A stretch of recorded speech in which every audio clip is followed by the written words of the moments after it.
اب یہاں پر حضرت امام جعفر صادق رضی اللہ تعالی عنہ ہمیں سونے کی تختی پہ لکھنے والی ایک اہم نصیحت دیتے ہیں۔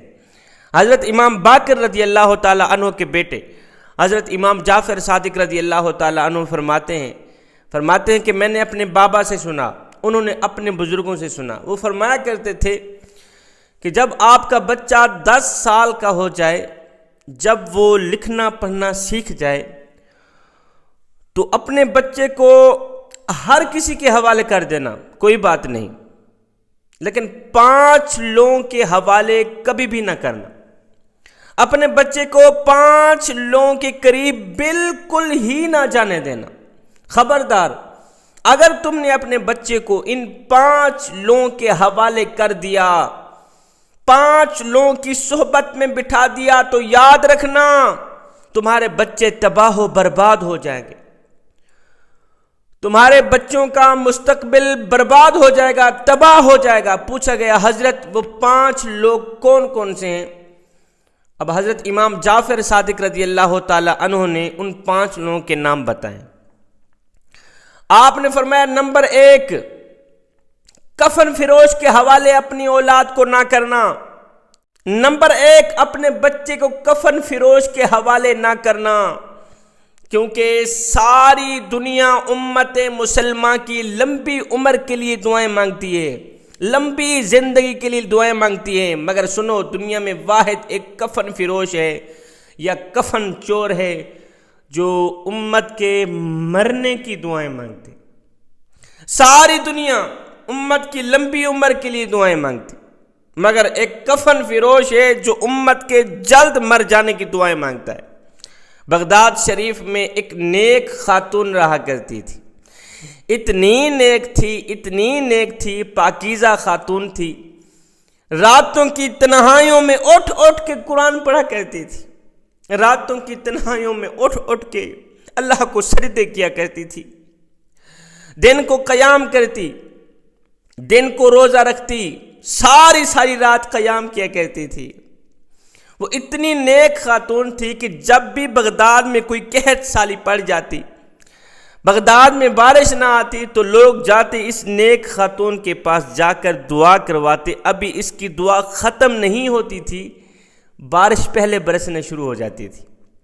ایک دن بغداد شریف میں قحط پڑ گیا، بارش نہ آئی، لوگ آئے اس نیک خاتون کے پاس، اے نیک خاتون، بارش نہیں ہو رہی، سبزہ نہیں اگ رہا، جانور بھوکے مر رہے ہیں، آپ اللہ سے دعا کریں نا، اللہ تعالیٰ رحمت کی بارش برسے۔ اس نیک خاتون نے کیا کیا؟ اب اللہ کو منانے کا طریقہ بھی تو دیکھیں نا۔ اس نیک خاتون نے کیا کہ فوراً ہی جھاڑو اٹھایا، اپنے گھر کے صحن کی صفائی کرنے لگ گئی۔ سارا صحن جب صاف ہو گیا، جھاڑو دے دیا، ایک سائڈ پہ مصلی بچھا کے کہتی ہے، مالک صحن کو صاف میں نے کیا ہے، اب پانی سے چھڑکاؤ تو ہی کر، بارش تو ہی برسا دے۔ اسی وقت اللہ کا کرنا ایسا ہوا، بارش برسنا شروع ہو گئی۔ اس طرح کی نیک خاتون بغداد شریف میں رہا کرتی تھی۔ اسی بغداد میں ایک کفن چور بھی رہا کرتا تھا۔ یہ کفن چور جو تھا، جو بھی بغداد میں مرتا، یہ جنازے میں شرکت کرتا، جاتا قبر کو دیکھتا، پھر رات کے دوسرے پہر جا کر قبر کھود کے کفن چراتا۔ اللہ کا کرنا ایسا ہوا، زندگی کا سورج ڈھل گیا، اس نیک مئی کی موت کا دن آ گیا، اب روح نکل گئی، اللہ کی نیک بندی فوت ہو گئی۔ اللہ کی اس نیک بندی کے جنازے میں علماء نے شرکت کی، اللہ کے نیک بندوں نے شرکت کی۔ اس کفن چور نے بھی اس مئی کا جنازہ پڑھا۔ جنازہ پڑھنے کے بعد اس نے قبر کو نشان لگایا، یہ قبر ہے جہاں سے میں نے کفن چرانا ہے، گھر چلا گیا۔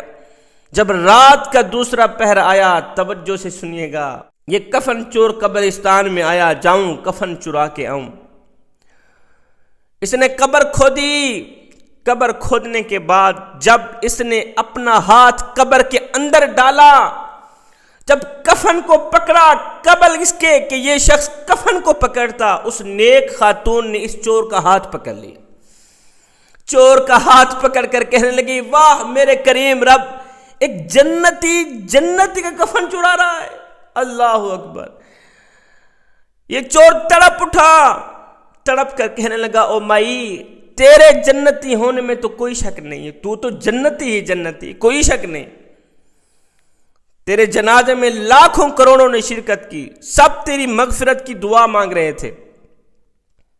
علماء حضرات، اللہ کے نیک لوگ، اللہ کے ولیوں نے تیرا جنازہ پڑھایا، اور تیرے جنتی ہونے میں تو کوئی شک نہیں۔ اب تو یہ جو کہہ رہی ہے کہ میں بھی جنتی ہوں، میں کیسے جنتی بن گیا؟ اس نیک خاتون نے کہا بھائی میں تو جنتی تھی ہی تھی، لیکن جنہوں نے میرے جنازے میں شرکت کی اللہ نے ان سب کی بخشش فرما دی ہے۔ میں تو جنتی تھی، جنہوں نے میرے جنازے میں شرکت کی اللہ نے ان کو بھی بخش دیا۔ اس نیک مئی نے اس کے ہاتھ کو پکڑا ہوا ہے، اس چور نے وہیں بیٹھ کے اللہ سے پکی توبہ کی، اس کے اندر تبدیلی آئی، انقلاب آیا، ہائے میں نے اپنی زندگی کیسے بسر کی، چوری کرتے کرتے، ڈاکٹ ڈالتے اپنی زندگی برباد کر ڈالی، چلو باقی والی زندگی تو اچھی گزار لوں۔ اس نے پکی توبہ کی، مالک میری توبہ ہے، آئندہ ایسا کوئی گناہ نہیں کروں گا۔